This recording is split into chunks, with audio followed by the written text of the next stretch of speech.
Chief Executive Officer, Federation of Malaysian Consumers Association of Hongkong, Alshari Osman, Director, Consumer Market Malaysia.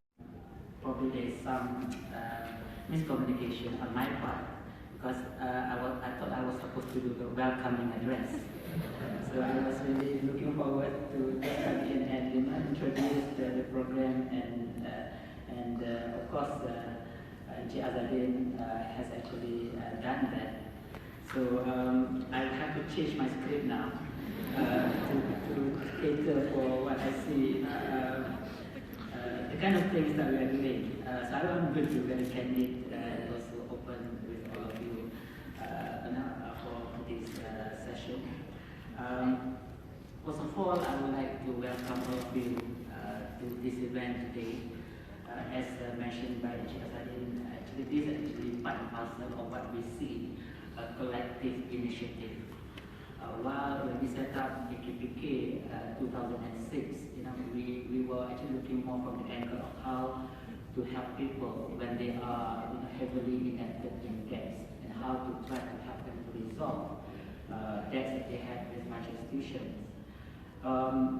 But we also see that it's not just about helping people with debts, but importantly also how to be more preemptive or be proactive, meaning that why don't we actually take a broader and a much bigger perspective, how to actually make sure that people can manage their financial affairs in a much better manner, so that they can actually be able to have debts, but they are going to be very good at managing them, because not everything about debts are bad. They are actually useful, or there are benefits of actually having debts. But what's important here, how everywhere are they actually managing the debts, and importantly also, how are they managing the financial affairs of themselves. And we know very well that when we talk about managing finance, it depends on your life cycle, the financial needs, what they aspire in terms of what they want to do for themselves, and how they want to actually be able to have the right kind of financial resources, depending on their life cycle. The needs of finance when they are at early and young age, when they start, when they enter university, and after that they are in the working environment, and after that they are actually having families, and after that they are retiring, and so there are actually this life cycle. And it's not something that you can just say and assume it's going to happen. People need to plan, people need to know what are the financial resources they could have, people need to look at how they're going to be able to spend on important things in terms of children education, in terms of how to actually look and take care of themselves if they are having issues regarding the medical, and how they are going to be able to retire in a more comfortable situation. So we do believe that end of the day, we have to equip our people with the right kind of knowledge and skill. And the idea is that we want to empower them to be able to make well-informed decisions. That is very important for us to do. And when we actually develop, because sometimes you may ask, how does Negara fit into all these things? Why Negara and not other agencies? When we actually look at the role of Negara Malaysia, when we want to develop a financial system, we are looking at a financial system that is going to be able to benefit people at all levels of society. We want to build actually an inclusive financial system, meaning that everyone will be able to benefit from the growth of our economy. Everyone should be able to benefit from the development of our financial system. So that is very important. For those who really, actually the people who are in businesses, of course, they should be able to manage the finance. But importantly also, people on the ground, people in the kampong, people in rural areas, even in the urban areas, they have to also be empowered to be able to make good financial decisions. And they should be able to benefit from the development of our economy. They should also be able to benefit from the development in our financial system. Even you may actually, having you are civil servants or you are workers in the factory. At the end of the month, you may be getting salary, and you actually will have your account where the salary actually will be credited into your account, and you may actually use most part of it, and maybe you have some little savings. But what's important here is that they are able to benefit, from the accessibility of opening an account. They will be able to efficiently conduct. They want to withdraw the money, they can do it very easily and safely, rather than they keep the money in the house and things like that. So what it means that at all levels of society, we would like everyone to be able to benefit from the development of financial system.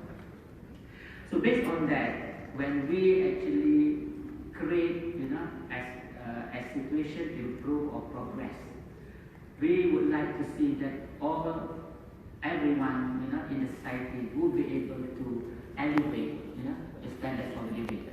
That actually is very, very important. But one can only do so if you have, a proper empowerment with knowledge. And it's not just about knowledge that you can actually be, doing a job or you are able to be employed, but knowledge in terms of how to be able to have all these skills to manage your financial affairs, because that is very important knowledge as well.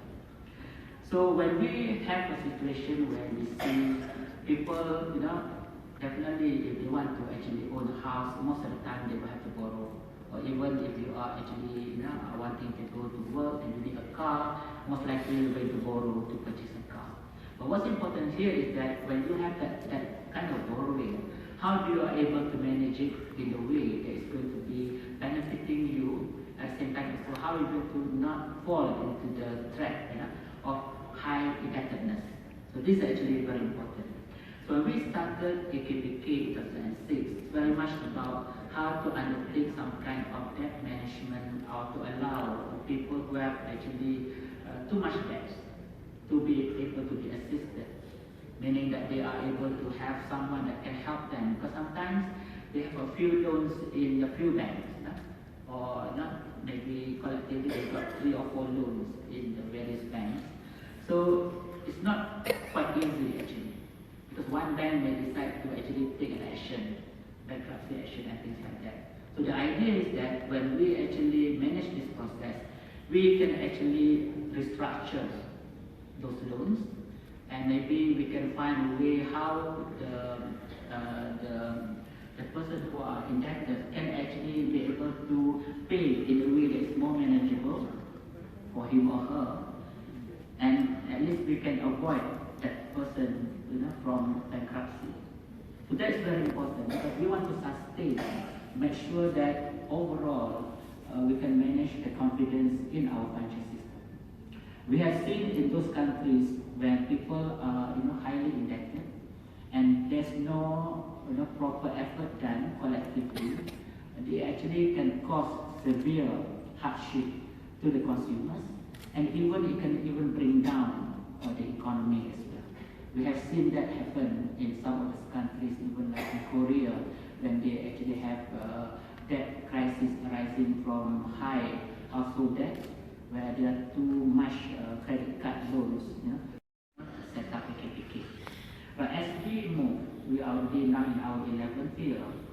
So I'm actually talking, because I'm the board of directors of AKPK. So I'm wearing the hat as a board of directors of AKPK.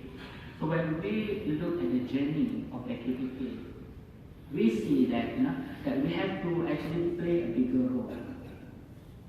It's not just about managing debt per se, but we have to start looking at how do we provide good financial education to the members of the public. And after many years, you can later I'm going to show in terms of what we have done and the progress.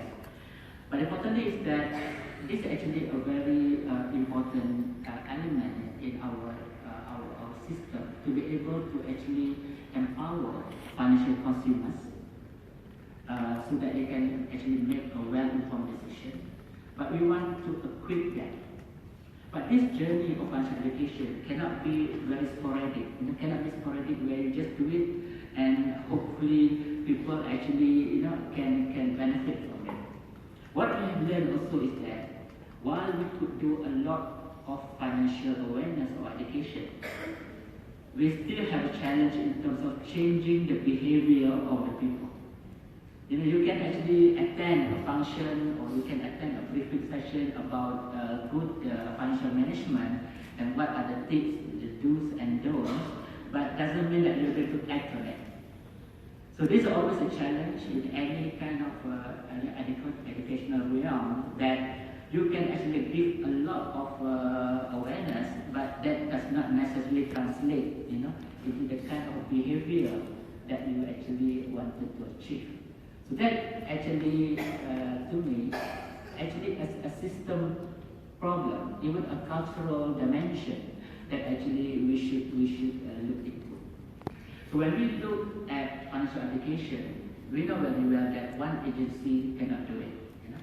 It has to be actually the entire ecosystem. How we actually, generate that kind of value system in the society. So when we talk about financial education, it must actually be able to address the entire value chain, of people's life cycle. So that's where when we talk about education, it actually has to start, from small, and when they are in school, and then in the university, and they are in the working environment. After that, maybe they have family. After that, they may be retiring and this and that. So you can see, everyone would somehow or other fit into this value chain. So that's the reason why when AKPK, while we have the aspiration now to move forward towards financial education, we are not going to be able to do it alone. We need actually the entire ecosystem to actually function and to be effective as well. Before I touch a little bit more with regard to collaboration, let me just share a little bit in terms of our journey. So when we hear, whether this is the first time you heard about AKPK, I hope not, because during our awareness, and we know because we actually monitor this and we try to measure how much outreach that we have done. So technically, if you look at the numbers, we have actually reached out to close to 30 million, in fact slightly more than 30 million now. The number there is actually N something. The things that the approach that we took through the traditional media as well as the digital media actually becoming a very important avenue. That actually, for example, this year alone we have reached out to 6.9 million through the digital media. And traditional media about 6.7, and they were talking about direct engagement more than 1 million.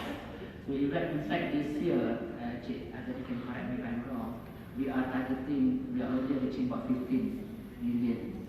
So there's a lot of outreach, in terms of awareness about, if people ask, do you know about AKPK? Yeah, I heard somewhere. So in a way, it has reached them.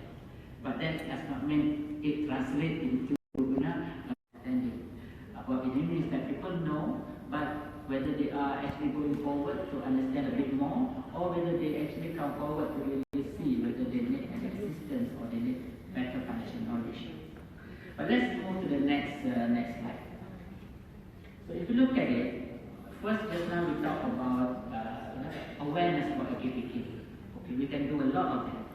But what's important here is that how we are able to try to penetrate and make them understand a bit better. So we actually do financial education. If you look at it, we are seeing the very good progress in terms of the number of people that we have tried to educate. It has gone up to 2.9, close to 3 million in July, in August this year. In fact, I got the latest number in September. End of September, we got 3.1 million. So these are actually the one that we do focus financial education. That when we really sit down with them and actually explain to them how they actually can manage their financial, and what are the tips and what are the do's and don'ts for them to be able to understand a bit better about financial management and how they potentially could actually make better or wiser decision.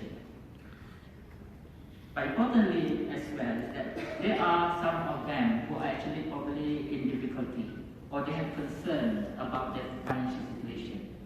So from financial education, those people actually will be moved into what in terms of counseling, meaning that we counsel them to actually probably try to address their issues. Maybe they have too much debt, or maybe they have a certain situation that happened to them that make them actually financially strained. So we actually provide financial counseling for them. So this actually you can see the number has also increased to 619,000. So the latest end of September, 631,000. So these people are actually, we are helping them to see how they can shape their financial affairs much better. And another group, this where they already having significant debt, they having difficulty to manage. Meaning that maybe too much that they cannot cope, the income is not sufficient for them to be able to manage the debt. That's where we put them, or they actually volunteer to be under debt management program. So these people, if we don't actually help them, there's a risk that they could become bankrupt. So this is the number we're talking about, 195,000. So for the past 10 years, AKPK in assistance, there have been 195,000 people that have been assisted by AKPK for debt management program purposes. So if we can argue is that if we do not help them, these people could actually be those who have risk of being bankrupted. It has gone up to 199,000, close to 200,000 already. That actually have gone to the debt management. So you can see the various level of facilitation that was done by the AKPK, from the general awareness to broad financial education, and after that you go further to financial counseling, and after that you go further try to assist them through the debt management. So it's a very actually systematic approach that is being done by AKPK. But as you can see, all these numbers would not be able to be achieved without AKPK being able to work in smart partnership and also work closely with all of you here. Because the collaborative partners are so important for them to be able to, first, for you to understand what AKPK is doing. But importantly also for you to become an agent, to be able to help, to bring into the ecosystem the kind of programs that could be rolled out by AKPK to your constituents. But importantly also is that for you to be able to help the organization, your own institutions. For example, like we have collaboration with the police, because police also have their counselors, but their counselors would be talking more on the general counseling, and we actually embed financial counseling into that, and we actually train the police counselors to be able to provide some kind of financial awareness and education to the police force.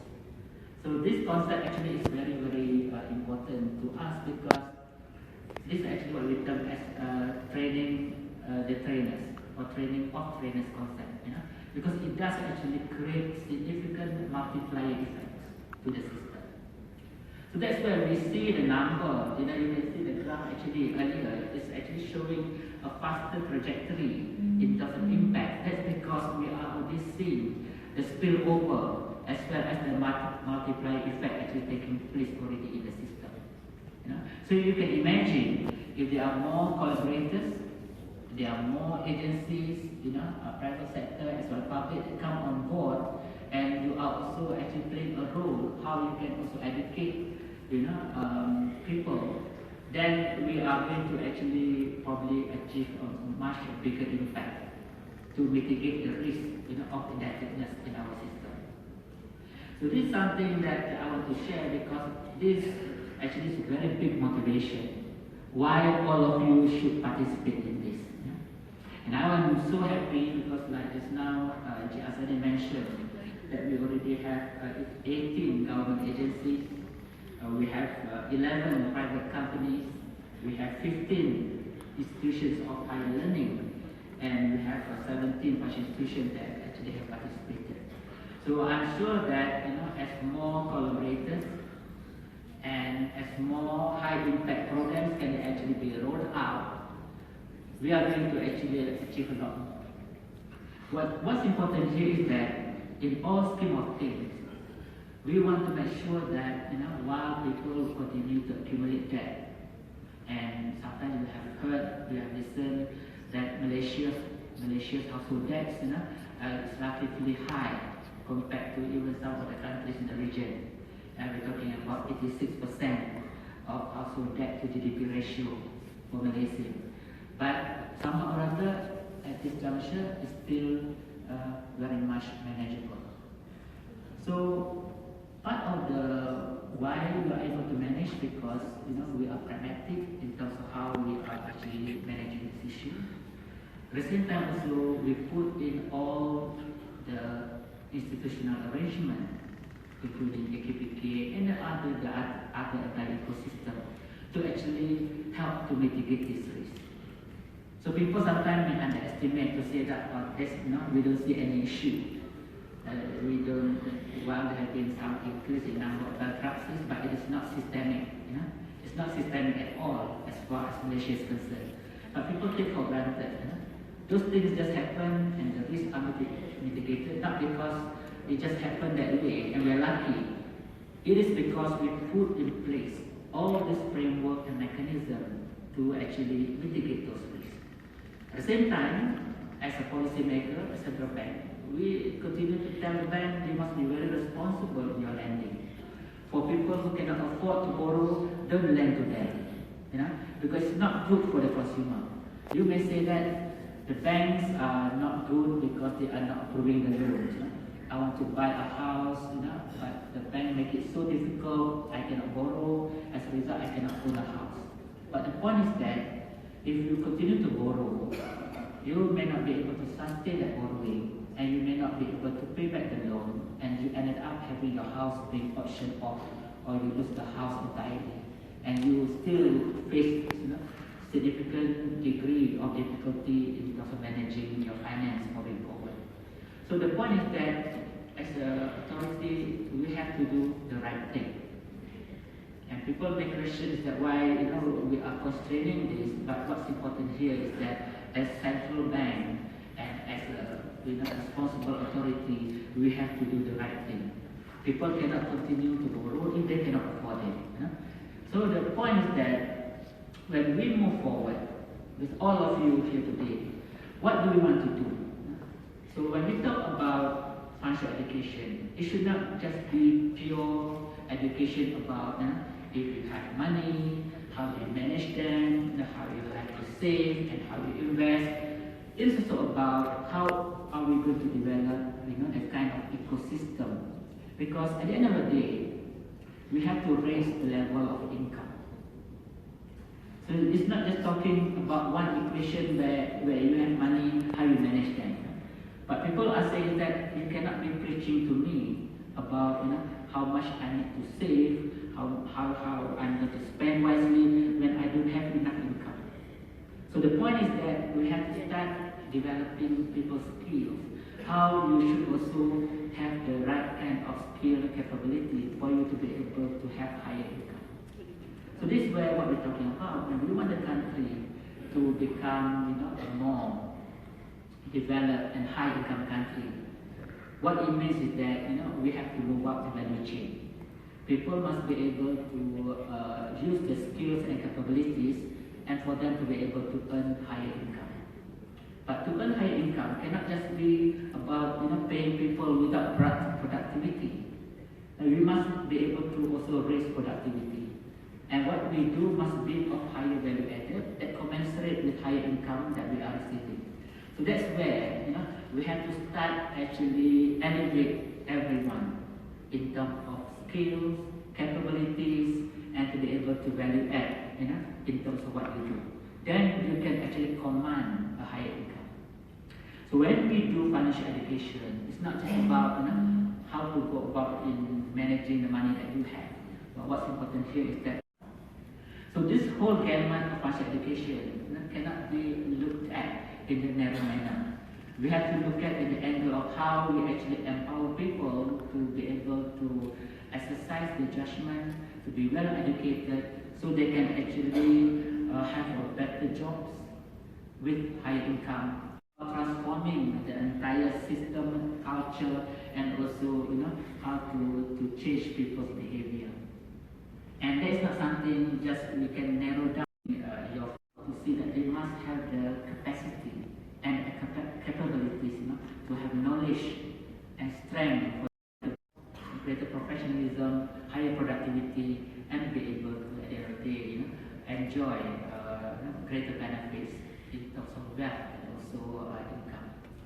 So basically, I don't have a structured text with me, so I'm just talking off the cuff. But the numbers, actually, you can see all the pictures, all the collaboration effort that we do. And I hope that while we have this event, we do really appreciate the support and the collaboration of all the stakeholders that I just mentioned just now. I'm sure there's going to be more that's going to come on board. But what's important here is that you have to take this as also your own ownership. Not it's because AKPK that was driving it. It is actually an ownership where everyone has a role to play. And we should believe that what we are doing actually is achieving a very important and holistic common objective. Because we want Malaysians to be more savvy in terms of how they look at financial matters. We want people to be able to use these skills and capabilities to actually upgrade themselves. We want them to be able to adopt technology so that they can actually save costs. Because there's so many ways of us actually managing our affairs, even on financial matters. And sometimes I have this issue because we have continuously highlighted to the public that do not fall into all these scams. There have been enforcement taken by the various law enforcement authority. We also have seen there have been rounds and rounds of awareness and not to be trapped into all these scams and things like that. But when we do the scanning, people still enter and still participate in the various scams because they think that they can take a bet. They can say that if they go to casino, the chance of winning gambling probably 1%. If they go and enter into scheme Kaya, maybe they can get 10% chance of still getting the money. So people sometimes take that approach of thinking that I still can benefit if I go and participate in the get rich quick scheme. So sometimes that kind of mentality, how do you change? It's very, very challenging. So this is where you have to really see how to play a role there.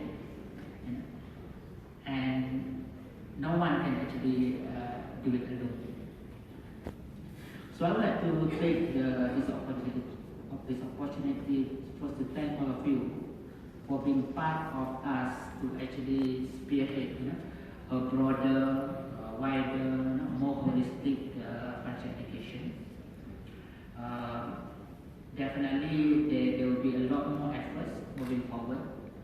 We are coming up later on the financial education portal, try to bring as much into one portal to help to give the kind of I suppose we can elevate that and make it more user friendly to members of ours. That is something that we are creating now. We have actually set up financial education network to actually bring all the parties involved, in financial education together. So we can actually look at it more holistically, and probably we can really see how best to complement and create synergistic value, so that we can have financial education that are more streamlined, maybe more structured, or maybe be able to address the entire value chain of the life cycle of the people. So we are trying to do all this to actually improve the way that we provide financial education to the members and public. But what's important here is that we have to really embed all this in all levels. We're talking about, we are working with the Ministry of Education, how to bring into the school subjects and curriculum. So that's one track that we are working. But as you can see in your own institution, there's a lot of things that you can do to reach out to your own staff. But importantly, also for those agencies that you have a more widespread reach to your constituents or your stakeholders, you can also play a role actually to highlight to them. And importantly also, when we look at the data again, those people who actually come forward under the debt management program, majority actually come because they got that advice from their friends who know about AKPK. So meaning that friends actually encourage each other. When they see their colleagues actually having problems, they actually advise their friends to come to AKPK. That is still the most actually impactful, meaning that through the either the socialization or through friendship, a lot of people actually come forward to AKPK.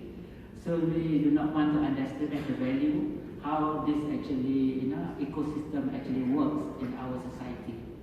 So given that this understanding, I hope that you can continuously reach out to your friends and alert them if they have any issues, any problems. Don't be scared, come forward to AKPK, and we will try to actually help them as much as we could. And that probably could help mitigate a lot of hardship for them moving forward. So on that note, first I would like to congratulate AKPK for the effort in organizing today's Collaborative Award 2017. Of course, we look forward for a lot more events of such to actually bring greater synergy among ourselves. But importantly also is that we hope that you can see, you can actually come forward to us also and maybe give us an idea what more could we do to actually create the impact. Because at the end of the day, I think the point is that it's not about how much awareness that we could create, but importantly is that whether we can make an impact, whether we can actually change behavior. So this actually to me at the end of the day is the kind of indicator that I would like to look at to measure success. On that note, ladies and gentlemen, thank you very much for attention and enjoy the rest remaining part of the day.